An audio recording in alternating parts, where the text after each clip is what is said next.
¿Por qué se prohibió la Biblia etíope?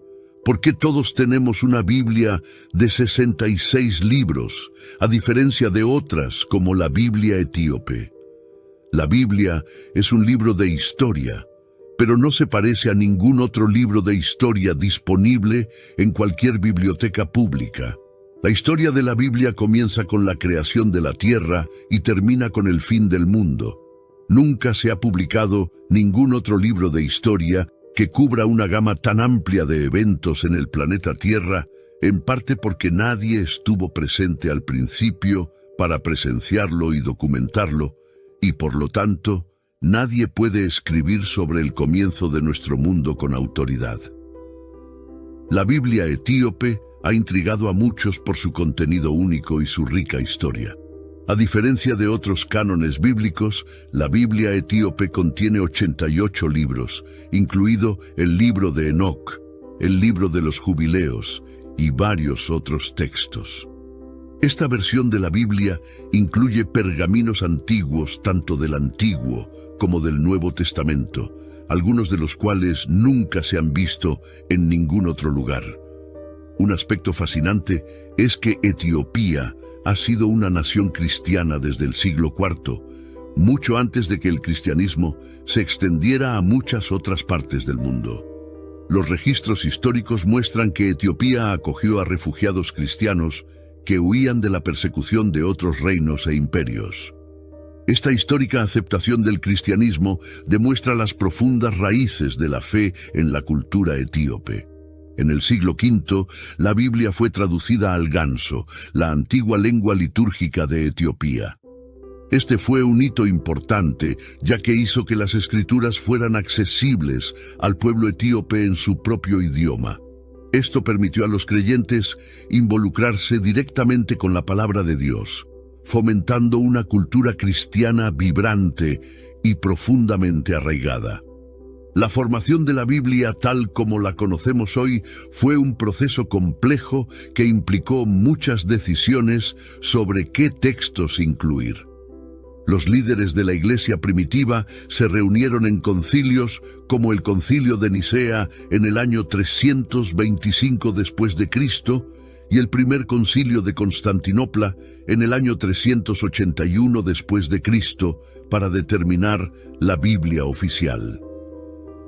Decidieron que un libro era escritura si estaba escrito por uno de los seguidores de Jesús o por alguien que lo había visto enseñar y si tenía sentido en el contexto del resto de la Biblia. Este proceso llevó a la exclusión de muchos textos, incluidos los que se encuentran en la Biblia etíope. Toda la escritura es inspirada por Dios y útil para enseñar, para redarguir, para corregir y para instruir en la justicia, a fin de que el hombre de Dios sea perfecto, preparado para toda buena obra. 2 Timoteo 3:16-17. A principios del siglo XVII, durante el reinado del rey Jaime I, se produjo una importante revisión de la Biblia. El rey encargó una nueva traducción para resolver las diferencias religiosas y fortalecer su autoridad. Esta traducción, conocida como la Biblia King James, se convirtió en una de las versiones más accesibles debido a los avances en la imprenta. Vale la pena señalar que la Biblia King James, así como versiones anteriores como la Vulgata, excluyeron algunos libros que estaban incluidos en la Biblia etíope. Una de las razones de la oscuridad de la Biblia etíope es su idioma. Está escrito en gansos, una antigua lengua etíope, lo que lo hace inaccesible para los que no lo hablan. La falta de traducciones también limitó su alcance. Además, las prácticas y tradiciones únicas de la Iglesia Ortodoxa etíope han contribuido a su relativo aislamiento de otras denominaciones cristianas. Libros de Enoc. Los libros de Enoc, especialmente el primer libro de Enoc, se consideran canónicos en la Biblia etíope y contienen narrativas extensas sobre ángeles, demonios y los orígenes del pecado. Por ejemplo, First Enoch proporciona un relato detallado de la caída de los ángeles y su interacción con la humanidad. El libro de Enoc es uno de varios pseudoepígrafos, obras de autoría falsamente atribuida. Libros cuya autoría reclamada no está fundamentada. Publicaciones que afirman ser escritas por Enoc. En los versículos 14 y 15 del libro bíblico de Judas, hay una cita del libro de Enoc. Esta profecía se origina en el primer libro de Enoc. El hecho de que esté citando con autoridad una obra que no se considera parte del canon plantea algunas preguntas aparentes. De estos también profetizó Enoc, el séptimo desde Adán, diciendo: «He aquí, el Señor vino con sus miles de santos para ejecutar juicio sobre todos, y para convencer a todos los impíos de todas sus obras impías que han cometido impíamente, y de todas las duras palabras que los malvados pecadores hablaron contra él». Judas 1:14-15. Sin embargo, esto no prueba que el libro de Enoc sea divinamente inspirado o que deba incluirse en el canon de escritos sagrados conocido como la Biblia. No es la única cita de la Biblia tomada prestada de una fuente que no forma parte de la Biblia. La cita de Judas es solo un ejemplo. Aunque el apóstol Pablo menciona de pasada las obras de Epiménides en Tito 1:12, esto no implica que debamos darle a los escritos un peso de autoridad adicional al que ya poseen. La pregunta es previa puncisa. Es importante que tratemos el libro de Enoc y otras obras comparables de la misma manera que abordamos otros textos considerados apócrifos. Si decide leer estos libros, debe recordar que no son la palabra autorizada de Dios, que está divinamente inspirada y escrita por Dios mismo. No hay otro libro que la Biblia que pueda afirmar ser la palabra de Dios divinamente inspirada y autorizada. ¿Quién es exactamente este personaje de Enoc? Hay 4 hombres diferentes en la Biblia con el nombre de Enoc.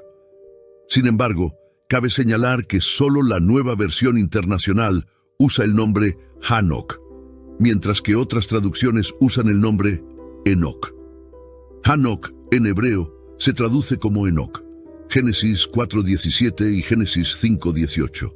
Algunas traducciones utilizan una ortografía diferente, como HNC o HNOC. El primer Enoc era hijo de Caín, el segundo Enoc era hijo de Jared, el tercer Enoc era hijo de Madián y el cuarto Enoc era hijo de Rubén.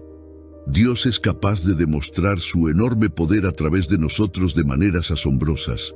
Sin embargo, la pregunta esencial que debemos responder es: ¿soy realmente leal y comprometido con Dios de la misma manera que Él está comprometido conmigo? La Biblia describe a varias personas cuyas respuestas al amor de Dios por ellos fueron de sincera gratitud, devoción inquebrantable y celo intenso. Debido a esto, hubo muchas demostraciones maravillosas de su enorme mente a través de ellos. Una de las formas en que crecemos en el reino es buscando encuentros directos con Dios a través de su palabra y el ministerio del Espíritu Santo. Pero otra manera es seguir cuidadosamente y aprender de aquellos que ya han avanzado, ya sea históricamente o aún vivos. Enoc es una figura notable en la Biblia. Según nuestro conocimiento bíblico, su hijo Matusalén fue registrado como el hombre de mayor edad. Judas afirma que Enoc profetizó acerca de la ira del Señor que vendría sobre la gente en un futuro cercano. Enoc vivió en los días de Noé, cuando había una corrupción moral generalizada. Era conocido por caminar con Dios y profetizar sobre un juicio inminente, una profecía que no estaba registrada en la Biblia. Esto se encuentra en Génesis capítulos 5, 22 y 24. La Biblia dice que Enoc caminó con Dios en una época en la que la mayoría de sus contemporáneos simplemente fueron registrados por sus nacimientos y descendientes. Enoc se destaca como un hombre que caminó con Dios en los libros de historia. Fue presentado como los demás, pero aunque no vivió tanto como algunos de los demás hombres, su testimonio es impresionante. Según la Biblia, tenía una relación cercana con Dios. y cuando llegó el momento de partir de este mundo, Dios simplemente se lo llevó sin los tradicionales pasos de la muerte. Su explicación es concisa, pero cargada de peso y sustancia. Esto se traduce en algo acerca de que tu relación con Dios es completamente pura. Su vida ha proporcionado un modelo para muchas personas de diferentes generaciones, ya que nos enseña a vivir para la audiencia de uno solo. Él nos transmite este conocimiento de manera sutil, sabiendo que si buscamos la comunión y una relación profunda con Dios, con todo nuestro corazón, tendremos un nuevo encuentro con Dios. Como resultado de nuestros esfuerzos, el caso de Enoc fue el primer rapto documentado, ya que Dios simplemente se lo llevó. Es posible que su relación alcanzara un nivel tan alto que la presencia de Dios simplemente la envolvió y se la llevó. En Hebreos 11:5-6 leemos: Por la fe, Enoc fue apresado, de modo que no vio la muerte, y no fue hallado porque Dios se lo había llevado, pues antes de ser apresado, tuvo este testimonio: agradó a Dios. Enoc tuvo una profunda comunión con Dios. ¿Por qué es importante la historia de Enoc en la Biblia? Podemos ver paralelos en la historia de Enoc con una narrativa aún por venir en Apocalipsis. En un mundo impío, estamos llamados a ser justos y caminar en fe con Dios.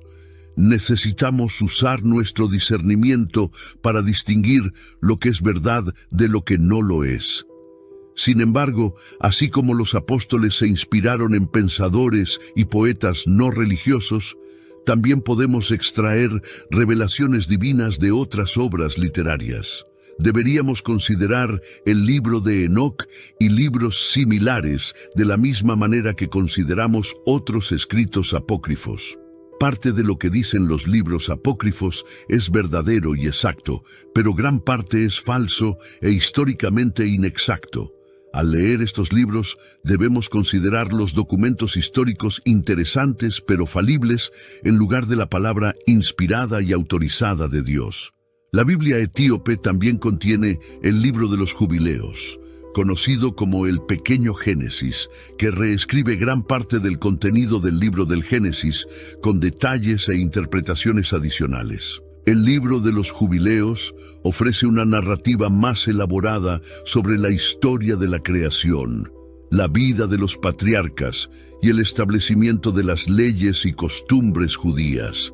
Este libro proporciona información, particularmente sobre la naturaleza del pecado y el papel de los ángeles en la historia humano. Habla de la importancia de respetar el día de reposo y utiliza un calendario basado en el sol, diferente al calendario judío basado en la luna. Divide el tiempo en jubileos, que son grupos de 49 años, e intenta alinear las historias bíblicas con su propia línea de tiempo. El libro de Meban es otro texto único que se encuentra en la Biblia etíope. A diferencia de los macabeos que se encuentran en las Biblias católica y ortodoxa, el libro de Meban presenta narrativas históricas y teológicas distintas. Estos libros destacan las luchas y los triunfos del pueblo judío, ofreciendo valiosas lecciones y reflexiones sobre la fe y la perseverancia. Esta colección, que consta de 3 libros, explora los desafíos que enfrentaron los israelitas bajo dominación extranjera, enfatizando la importancia de mantener la ley y el poder de la intervención divina. Los protagonistas de estas narrativas, aunque menos conocidos, encarnan la resiliencia y la fe inquebrantable a pesar del sufrimiento. Otros escritos de la Biblia etíope incluyen la ascensión de Isaías y el Apocalipsis de Pedro. Estos escritos ofrecen una visión más profunda de lo que creían los primeros cristianos, especialmente sobre el fin de los tiempos, lo que hace que las opiniones religiosas de los cristianos etíopes sean más diversas y detalladas. Además, la colección de libros como Jubileos y Enoc hace que la colección etíope de textos sagrados sea diferente de otras. Estos libros hablan sobre el universo, los ángeles y lo que sucede en el fin del mundo, ofreciendo una visión especial del mundo espiritual y el destino de las almas. ¿Por qué son importantes estos libros y qué significan para nosotros? Comparación del canon bíblico etíope con otros cánones cristianos. El canon bíblico etíope se destaca en comparación con otros cánones cristianos, como los cánones protestantes, católicos y ortodoxos orientales. El canon católico tiene 73 libros, que es más que la Biblia protestante, ya que incluye libros adicionales conocidos como libros deuterocanónicos. Estos libros adicionales proporcionan importantes conocimientos históricos y religiosos. Sin embargo, la Biblia católica no tiene los libros especiales que hay en la Biblia etíope. El término apócrifos significa libros ocultos en griego, en referencia a los escritos judíos del período del Segundo Templo, aproximadamente entre los siglos XIII y III a.C., que no estaban incluidos en el canon judío. Los evangelios de Mateo, Marcos, Lucas y Juan se llaman evangelios canónicos, porque la iglesia primitiva los reconoció como registros precisos, autorizados e inspirados de la vida y las enseñanzas de Jesús. Además de estos 4 evangelios, muchas otras obras afirman documentar palabras y acciones adicionales de Jesús.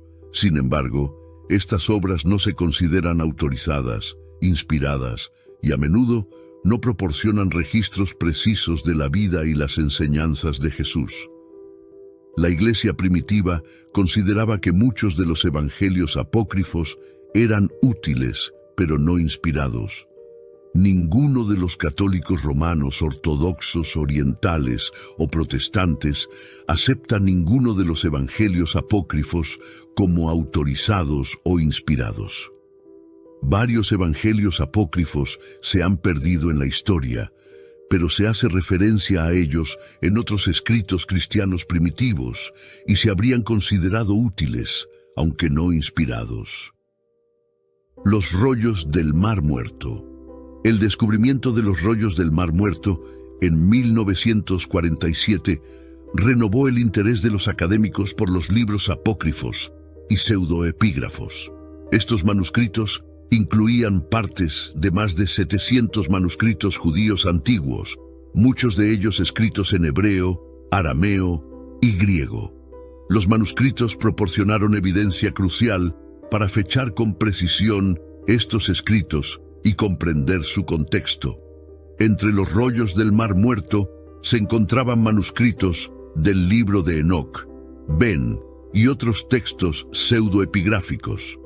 Estos descubrimientos afirman la antigüedad y la importancia de estas obras, ofreciendo un vistazo a la vida religiosa del período del Segundo Templo. El estudio de los apócrifos y pseudoepígrafos es esencial para comprender el desarrollo del judaísmo y el cristianismo. La Biblia etíope, con su inclusión de los apócrifos y pseudoepígrafos, ofrece una perspectiva más amplia sobre los textos religiosos antiguos que no se consideran la palabra inspirada de Dios. Estos escritos, aunque no forman parte del canon bíblico principal, son invaluables por los conocimientos históricos, teológicos y culturales que ofrecen. Las páginas de la Biblia ofrecen más que solo enseñanzas sagradas. Son historias entrelazadas con los hilos vibrantes de diferentes culturas, tierras y pueblos. A menudo se pasa por alto el impacto significativo de los africanos y su influencia duradera en la narrativa bíblica. Abraham en Egipto han pasado muchas generaciones desde los tiempos de Adán y Eva en el Edén. Entre sus descendientes estaba Abraham, un hombre de fe inquebrantable. Pero la vida, con sus giros y vueltas impredecibles, trajo una grave hambruna a Canaán, lo que obligó a Abraham a buscar sustento en otras tierras. Y hubo hambre en la tierra, y Abraham descendió a Egipto para residir allí, porque el hambre era severa en la tierra. Génesis 12:10. José, de la esclavitud a la salvación. Otro personaje significativo cuya vida estuvo profundamente entrelazada con Egipto fue José, bisnieto de Abraham. Su historia es de traición y redención. Dotado de sueños con ideas proféticas, los talentos de José fueron mal entendidos y por celos sus hermanos lo vendieron como esclavo. Moisés y el Éxodo. La historia de Moisés y el Éxodo es una narrativa central en la Biblia. Muestra la liberación de los israelitas de manos de sus opresores egipcios y su viaje hacia la tierra prometida. Dado que Egipto está situado en África, la historia también ofrece una mirada intrigante a la representación bíblica de los africanos. Etiopía y los cusitas en la Biblia. A lo largo de la Biblia, la tierra de Etiopía, a menudo denominada Cus, y su pueblo, los cusitas, se mencionan varias veces, lo que indica la importancia de esta antigua civilización en la historia bíblica. La reina de Etiopía visita al rey Salomón. El rey Salomón reinó tras la muerte del rey David. Después de la muerte de David, el pueblo de Israel comenzó a sacrificar en lugares altos, una práctica pagana aprendida de sus vecinos cananeos que violaba la ley mosaica. Salomón se convirtió en lo que llamaríamos un hombre renacentista, como resultado de la bendición de Dios. No había tema en el que no poseyera una sabiduría incomparable. Fue autor de refranes, compositor de canciones e incluso botánico y zoólogo. Era típico que los reyes enviaran emisarios a Salomón, pero esta reina vino personalmente para confirmar las palabras que había escuchado. Anteriormente, supimos que la fama de Salomón se había extendido por todas partes. La historia de la reina de Saba ejemplifica este punto y demuestra que Dios estaba bendiciendo a la gente del mundo a través de su pueblo, tal como le prometió a Abraham. La reina de Saba visitó la corte de Salomón. Ella era de un reino árabe en lo que hoy es Yemen.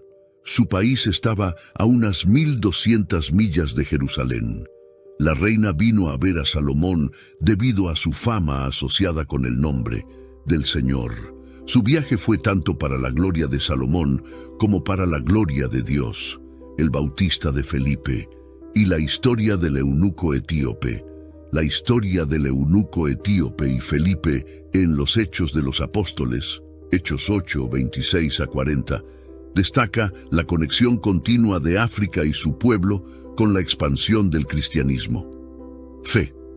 El eunuco, alto funcionario de la corte de la reina de Etiopía, representa el fervor religioso y la búsqueda de Dios entre los pueblos de África. De los hechos descritos podemos inferir que la fe en Dios es incuestionable, resiste la prueba del tiempo, las circunstancias y trasciende continentes, conectando a personas de diferentes orígenes en una red unificada de devoción y amor.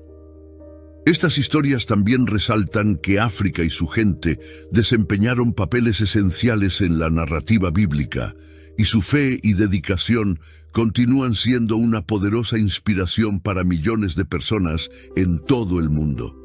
Aquí está la reescritura del contenido sin resumir, usando otras palabras. En el primer Rey 10:6-8, la reina de Saba le dijo al rey: «Las noticias que oí en mi tierra acerca de tus hazañas y tu sabiduría son verdaderas, pero no lo creí hasta que vine y lo vi con mis propios ojos. En verdad, ni siquiera la mitad me fue contada. En sabiduría y riqueza superaste con creces el informe que oí. Cuán feliz debe ser tu pueblo, que continuamente está delante de ti y te escucha con sabiduría». La reina también colmó de regalos a Salomón, y él parece haber correspondido. En el primer Rey 19:13, ella continuó: «Alabado sea el Señor tu Dios, que se agradó de ti y te puso en el trono de Israel. Por el amor eterno del Señor hacia Israel, te hizo rey para mantener el derecho y la justicia». Y dio al rey 120 talentos de oro, grandes cantidades de especias aromáticas y piedras preciosas. Nunca más se trajeron tantas especias como las que la reina de Saba regaló al rey Salomón. Los barcos de Hiram trajeron oro de Ofir, y de allí trajeron grandes cargamentos de sándalo y piedras preciosas. El rey usó la madera de sándalo para hacer soportes para el templo del Señor y el palacio real, y para hacer arpas y liras para los músicos. Nunca se había importado ni visto tanto sándalo desde ese día. El rey Salomón le dio a la reina de Saba todo lo que ella deseaba y pedía, además de lo que ya le había dado de su generosidad real. Entonces ella partió y regresó con su séquito a su propio país. Una idea interesante sobre la reina de Saba es que ella no tomaba a las personas a un valor superficial, ya fuera por los informes que daban de sí mismos o por la reputación que ocultaban a los demás. En otras palabras, quería ver los resultados por sí misma. Otro punto interesante que demostró la reina de Saba fue que no compartió ninguno de sus dones con Salomón ni intentó fortalecer su relación con él hasta que estuvo satisfecha de que él los merecía. Más tarde, Jesús mencionó a la reina de Saba, también llamada Reina del Sur, en su condena a los escribas y fariseos. En Mateo 12:42, él dijo: «La reina del sur se levantará en el juicio con esta generación y la condenaré, porque ella vino desde los confines de la tierra para escuchar la sabiduría de Salomón, y ahora uno más grande que Salomón está aquí». Ella estaba dispuesta a viajar cientos de millas para escuchar la sabiduría de Salomón, pero mientras el Hijo de Dios superó con creces a Salomón en sabiduría y gloria, los líderes religiosos judíos solo se burlaron de él. Según Jesús, en el juicio final, la reina de Saba los señalará con el dedo en condenación. En el Nuevo Testamento también vemos la influencia de Etiopía. El eunuco etíope, uno de los primeros conversos al cristianismo, se encontró con Felipe, un evangelista cristiano primitivo a quien un ángel le ordenó viajar hacia el sur por el camino de Jerusalén a Gaza. En el camino se encontró con un eunuco etíope, un importante funcionario a cargo del tesoro de la reina de Etiopía. El eunuco estaba leyendo en voz alta el libro de Isaías, intrigado por un pasaje específico. Felipe se acercó y le preguntó si entendía lo que estaba leyendo. El eunuco respondió: «¿Cómo puedo entenderlo a menos que alguien me lo explique?» Hechos 8:31. Luego Felipe explicó el pasaje, revelando cómo apuntaba a Jesús. Mientras viajaban, llegaron a un lugar con agua, y el eunuco expresó su deseo de ser bautizado. «Mira, aquí hay agua. ¿Qué me impide ser bautizado?» Hechos 8:36. Felipe lo bautizó, y cuando salieron del agua, el Espíritu del Señor de repente se llevó a Felipe, pero él apareció en Azoto y viajó predicando el Evangelio por todas las ciudades hasta llegar a Cesarea. Hechos 8:39. El eunuco, lleno de alegría, continuó su viaje y se convirtió en uno de los primeros cristianos conversos registrados en África. Ahora bien, ¿por qué algunos libros quedaron fuera y otros quedaron? ¿Cómo se escribió la Biblia? La Biblia es de vital importancia para la fe cristiana, ya que sirve como fuente de información sobre Dios, quién es Él y qué ha hecho por nosotros. Además, revela conocimientos sobre la humanidad, incluido nuestro carácter, historia y necesidades espirituales. Además, la Biblia describe el plan de salvación de Dios, ofreciendo perdón y renovación a la humanidad en su estado pecaminoso. También describe los estándares de Dios sobre el bien y el mal, y comunica su voluntad para su creación. Debido a que la fe cristiana está arraigada en la esperanza para el futuro, la Biblia es indispensable para guiar nuestro camino hacia la eternidad. No se puede subestimar la importancia de la Biblia y sus revelaciones. La Biblia es un libro inusual. La Biblia es un libro único e incomparable que se destaca por sí solo. fue escrita por unos 40 autores humanos durante un periodo de 1500 años, comenzando con Moisés en el siglo XV a.C. C. La Biblia fue escrita en dos idiomas principales, hebreo y griego, con algunas partes del Antiguo Testamento en arameo. El diverso grupo de autores procedía de diversos orígenes, incluidos Moisés, Josué y profetas de renombre como Samuel, Isaías, Jeremías y Ezequiel. Esto hace de la Biblia una obra verdaderamente excepcional e incomparable. Los autores de la Biblia procedían de diversos orígenes. Por ejemplo, hubo autores como David, que comenzó como pastor pero luego se convirtió en rey de Israel. Como rey, David escribió muchos de los salmos, proporcionando un rico telón de fondo poético para las verdades bíblicas. Otros escritores fueron agricultores, guerreros o pescadores. A pesar de sus diferentes orígenes, todos contribuyeron a la Biblia. La Biblia misma es única.